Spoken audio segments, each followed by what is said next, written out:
بسم الله الرحمن الرحيم وصلى الله على سيدنا محمد وعلى آله وصحبه أجمعين waxaan salaam ballaaran u dirayaa dhammaan shacbi weynaha Jamhuuriyadda Soomaaliland dibadda iyo gudo meel ay joogaanba waxaan maanta u soo istaagay inaan la hadlo shacbiga reer Soomaaliland oo halgan dheer u soo galay kamid dhalinta dawladnimo hirgelinteedu ku fadhido ku dhawaad nusqarnigaas oo ay ummadu soo gashay dadaal adkaysi niyad wanaag isku tashi turaale tanaasul iyo qarandhis joogto ah oo lagu soo dhisay waxaan maanta isu soo taagay inaan la hadlo shacbi duruufaha adag ee ku gadaaman ugu soo dulqaatay nabad walaalnimo iyo wada jir dhexdooda ah shacabkaas oo isku dareen iyo isku duruufa anigu siyaasadda waxaan u soo galay inaan dadkayga nolol tan ay ku jiraan ka fiican u abuuro inaan cadaalad iyo sinaan u raadiyo inaan midnimo gudahooda iyo walaaltinimo dhex dhigo inaan dhiso dhaqaale shaqooyin joogto ah u abuuri kara dhalinyaradeenna inaan rumeeyo himiladeenna xoojiyo wada jirkeenna inaan dalkan sumcadiisa uu dunida ku leeyahay dhiso oo ka dhigo dal la aamini karo la isku halayn karo lana maal gashan karo anigu siyaasadda uma animan inaan dhiig daadiyo inaan dadka kala qoqobo oo kala qaybiyo inaan nacayb ku kala dhex abuuro inaan cid ka argoosto inaan xoolo ka urursado maanta waxa xaqiiqo ah oo run ah inaan dalkan ninna xoog ku haysan karin kuna xukumi karin nin kalena aanu xoog iyo qori caaradii ku qabsan karin walaalayaal waxaan maanta maraynaa marxalad adag oon hore dalkeenna uga dhicin taasoo ku keentay qarankeenna xasilooni darro siyaasadeed dhaawac amni dhiigbax dhaqaale kala qaybsanaan bulsho iyo subcad xumo baahsan oo dhan kasta ah iyo dhegtii aan dunida ku lahayn oo halkii ugu hooseysay maanta maraysa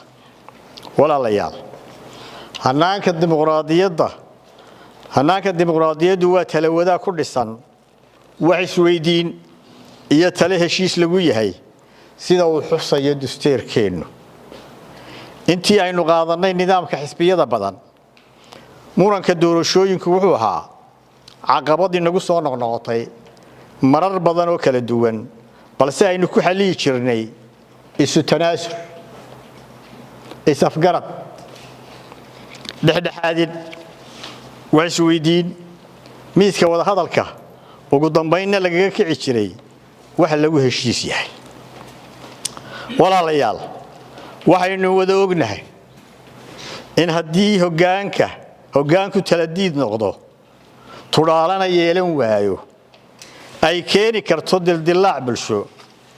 iyo is-aaminaad darro taasoo qaybin karta midnimada iyo wada jirka ummadda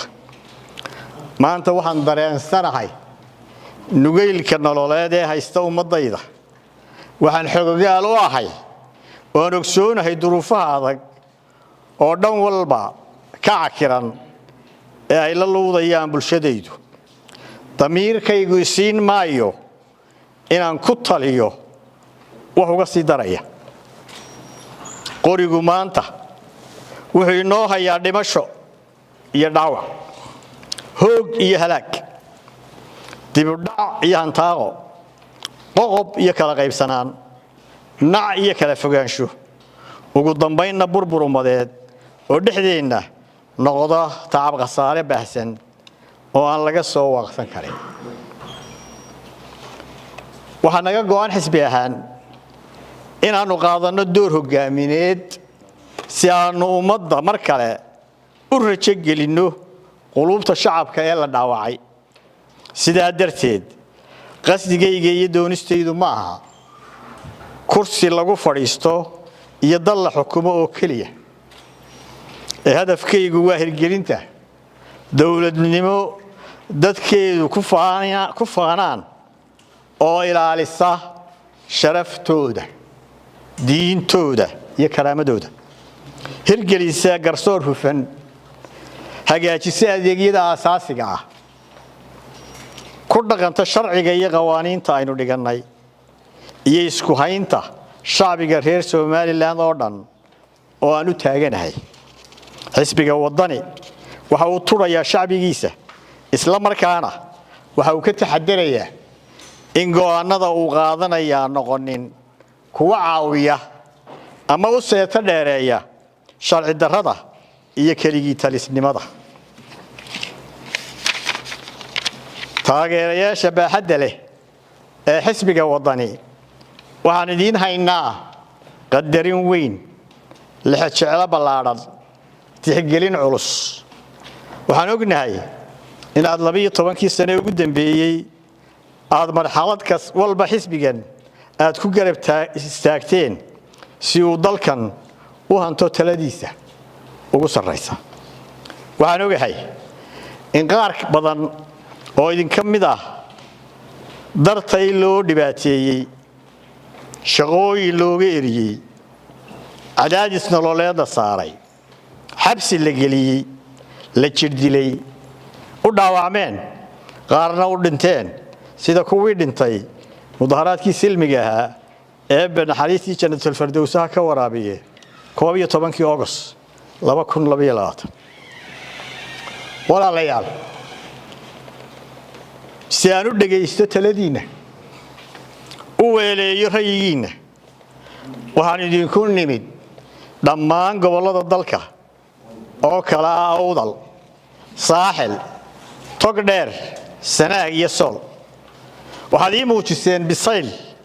iyo niyad wanaag waxaad ii sheegteen rayigiina bareerihiina oo badhanayn waxaad tusteen inaynu isku rayinahay isku talanahay wax walbana aynu ka wada soconno waxaan ogahay dareenkiina hoose waxaan ogahay tabashada aad qabtaan waxaan ogahay waxa aad rabtaan xisbigu wuxuu ururiyay taladiina waxa uu qorshaysnay inuu soo saaro go'aan xisbi oo ku salaysan talooyinkii sidii ballanteenu ahayd waxaad se ogtihiin in ergo dhexdhexaadin ay u timid hoggaanka sare ee xisbiga wadani 17 bishan August iyagoo ku wargeliyay inay kalsooni ka helaan madaxweynaha Soomaaliland xisbiga wadanina waxay weydiisteen kalsooni si ay dhexdhexaadin u galaan khilaafka siyaasiga ah ee dalka ragaadiyay sida dhaqanka inoo ahaan jirtay xisbigu waxa uu siiyay ergada kalsoonidii ay weydiisteen oo buuxda waxaad ka warqabtaan in xisbigu aqbalay dhammaan ergooyinkii dhexdhexaadinta ahaa ee hore ee dalkan u kacay taariikh ahaan anigu shakhsiyan iyo xisbi ahaan midna kuma suntanin ergadiidnimo cidii ergadiidnimo maanta ay ku cadaato shacbiga ayaa ka marag furi doona anigoo tixgelinaya in hoggaanka xisbigu ergada siiyeen kalsooni buuxda oo aan wax shuruud ah ku xidhnayn anigoo ku hadlaya magacayga iyo magaca xisbiga wadani dhamaantii waxaan halkan ka cadaynayaa inaanu aqbalnay go'aamadii ay xalay soo saareen ergada dhexdhexaadinta waday ee beelweynta habar jeclo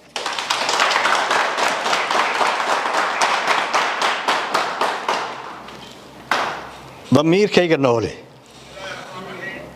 ayaa ay faraya xitaa haddii ay igu adag tahay inaan yeelo wax kasta oo maslaxadda ummadayda ku jirto si aan u xaqiijiyo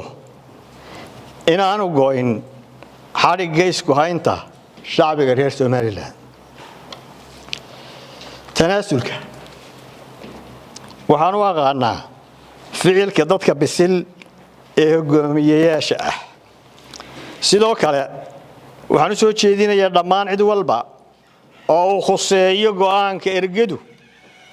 inay aqbalaan maadaama ay kalsooni buuxda bixiyeen shacbiga reer Somaliland waxaan u sheegayaa inaan talada loo dhiibin ama loo dhaarin dadka oo dhan waxa loo dhaariyay hal madaxweyne oo kaliya wixii fashil iyo foolxumo ana ma wada laha dadka oo dhamme ee waxa leh cid loo dhaariyay maadaama uu xilka hayo